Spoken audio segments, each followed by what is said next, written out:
Salomon naquit comme le plus jeune fils de David et Bethsabée, un symbole de rédemption et d'espoir pour le roi David, qui, malgré ses erreurs, trouva grâce aux yeux de Dieu. Dès son plus jeune âge, Salomon se montra observateur et doté d'une intelligence qui dépassait son âge, des qualités qui impressionnaient le roi David et les conseillers du royaume. Quand David fut dans ses derniers jours, il bénit Salomon pour qu'il devienne le prochain roi d'Israël, un choix qui suscita des jalousies et des intrigues parmi ses frères. Néanmoins, David confia à Salomon le trône en lui conseillant de gouverner avec justice et de marcher dans les voies du Seigneur, une responsabilité lourde qui le guiderait toute sa vie. En prenant le trône, Salomon se heurta déjà à un grand défi: consolider son règne au milieu de conflits internes et externes. Le royaume se stabilisait encore après le long règne de David et l'unification des tribus d'Israël. C'est alors que Dieu apparut à Salomon en rêve, lui offrant une opportunité unique. Au lieu de demander la richesse ou le pouvoir, Salomon demanda la sagesse pour gouverner avec justice. Cette demande plut profondément à Dieu, qui non seulement lui accorda une sagesse exceptionnelle, mais lui promit également des richesses, de l'honneur et une longue vie, à condition qu'il reste fidèle au commandement divin.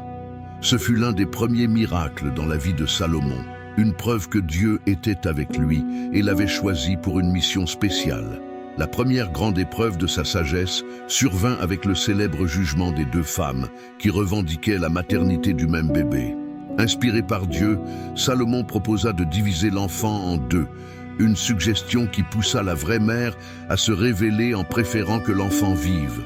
Ce jugement impressionna tout le peuple d'Israël, montrant que Salomon possédait une sagesse divine qui assurait la justice dans le royaume. Ce fut l'un des nombreux défis qu'il affronta dans sa jeunesse, consolidant sa position de roi juste et perspicace. Au fur et à mesure que Salomon établissait des alliances avec les royaumes voisins, notamment en se mariant avec la fille du pharaon d'Égypte, il apporta la paix et la prospérité au royaume d'Israël. Cependant, ces liens signifiaient également une ouverture aux influences étrangères qui défiaient sa foi et les principes d'adoration exclusive à Dieu. La construction du temple de Jérusalem fut un tournant dans sa vie et un miracle collectif pour Israël. Ce temple, planifié par David et construit par Salomon, représentait le pacte entre Dieu et son peuple. Salomon rassembla des matériaux précieux, y compris du bois de cèdre du Liban et des pierres rares, et fit appel aux meilleurs artisans pour faire de ce temple l'un des édifices les plus glorieux du monde ancien. La dédicace du temple fut accompagnée d'une célébration sans précédent avec des sacrifices et des prières. Lorsque Salomon pria pour que Dieu habite parmi le peuple et écoute ses supplications, Dieu répondit en envoyant une nuée de gloire et du feu du ciel qui consuma le sacrifice sur l'autel. Cette manifestation miraculeuse confirma que le temple était un lieu sacré. En plus des miracles visibles, le royaume de Salomon connut une prospérité surnaturelle. Pendant son règne, Israël vécut une ère de paix et d'abondance incomparable. Des villes furent fortifiées, des routes construites et le commerce fleurit.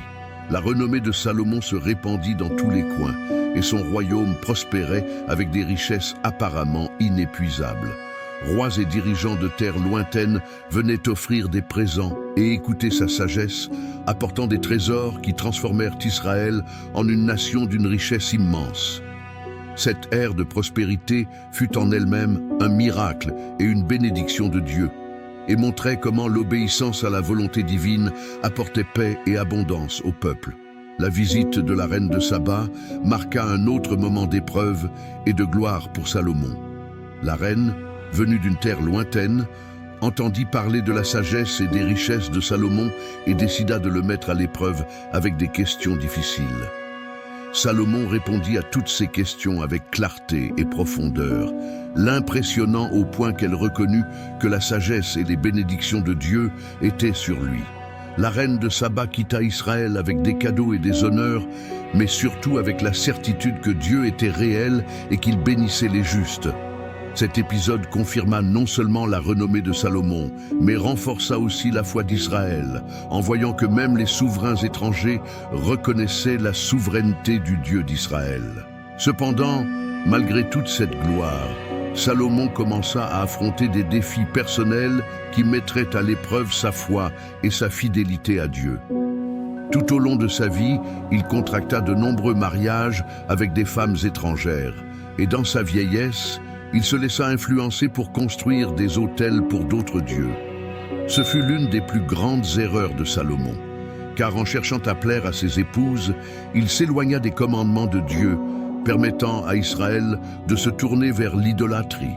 En conséquence, Dieu avertit Salomon qu'après sa mort, le royaume serait divisé et seule la tribu de Juda serait laissée à ses descendants, en l'honneur de David. Cet avertissement apporta une grande tristesse et un profond regret à Salomon, qui commença à réfléchir sur la fugacité de tout ce qu'il avait construit.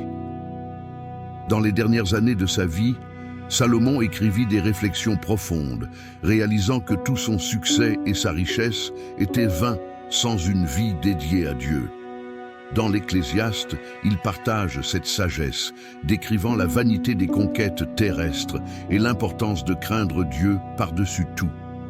Dans ces dernières années, Salomon devint plus introspectif, cherchant à transmettre aux autres les leçons qu'il avait apprises de sa propre vie. Il voulait que les générations futures comprennent l'importance de vivre une vie centrée sur Dieu, car, sans lui, même la plus grande des sagesses est inutile. La fin de sa vie fut un temps de repentir et de recherche de rédemption. Salomon se tourna vers Dieu avec un cœur brisé et humble, reconnaissant que tous ses erreurs et ses manquements étaient le résultat d'un cœur qui s'était éloigné du chemin. Il demanda pardon, non seulement pour lui-même, mais aussi pour le peuple d'Israël, qui avait également été conduit dans une vie d'idolâtrie et de distance avec Dieu. Son repentir et sa réflexion finale apportèrent une sorte de paix à son cœur, et il comprit qu'en dépit de ses failles, Dieu était miséricordieux et son amour demeurait éternel. Ainsi, l'héritage de Salomon est un mélange de grandeur et de repentir.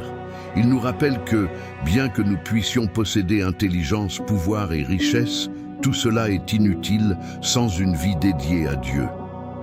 À la fin de sa vie, Salomon vécut intensément les conséquences de ses choix, comprenant profondément ce que signifiait l'éloignement de Dieu. Il réfléchit sur la manière dont sa sagesse, qui avait un jour été un don pour guider Israël et inspirer les nations, s'était transformée en orgueil et autosuffisance. En se rendant compte que sa quête de plaisir, de pouvoir et d'alliance avec des nations étrangères avait compromis la pureté spirituelle d'Israël, Salomon ressentit le poids de ses décisions comme jamais auparavant. Même entouré de richesses incomparables et de palais somptueux, Salomon expérimenta un vide qu'aucun trésor ne pouvait combler.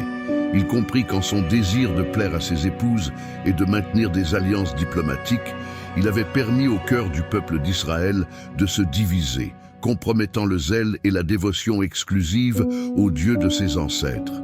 Cela apporta une douleur silencieuse et il commença à voir les richesses et les gloires terrestres comme une illusion passagère.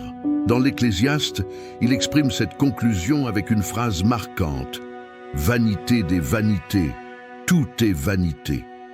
Il comprit que rien de ce qu'il avait conquis n'importait vraiment sans la présence de Dieu. Cependant, au milieu de son repentir, Salomon trouva de l'espoir. Il reconnut que Dieu était encore miséricordieux et qu'il y avait une chance de rédemption, non seulement pour lui, mais pour tout le peuple d'Israël.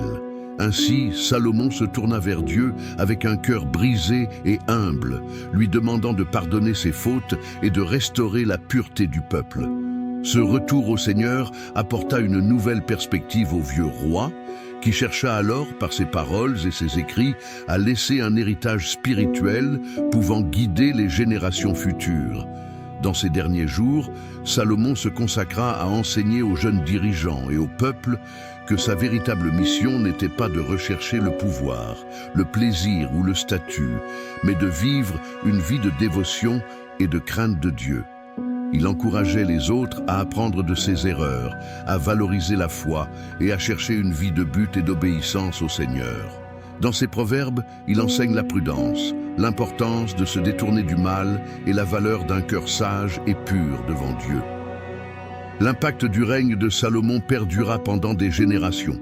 Bien que le royaume ait été divisé après sa mort, comme Dieu l'avait prédit, la sagesse de ses écrits devint un pilier spirituel et moral pour les Israélites et pour les peuples du monde entier.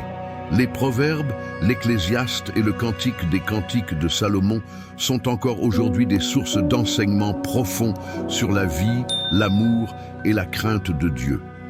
Son repentir final fut une preuve que malgré les erreurs, il y a toujours un chemin de retour à Dieu et que son amour est capable de transformer même les cœurs les plus éloignés. L'histoire de Salomon reste un rappel éternel des complexités de la condition humaine et du pouvoir transformateur du repentir. Elle nous montre que, bien que le monde offre des richesses et des plaisirs, la véritable paix et le bonheur ne peuvent être trouvés que dans une vie de dévotion à Dieu. Son héritage est un appel pour chaque génération à réfléchir sur ce qui est réellement important, en se souvenant que la véritable sagesse réside dans la crainte de Dieu et dans l'observance de ses commandements. Avec ce message final, Salomon n'a pas seulement laissé un royaume, mais un témoignage vivant de ce que signifie vivre sous la grâce et la miséricorde de Dieu.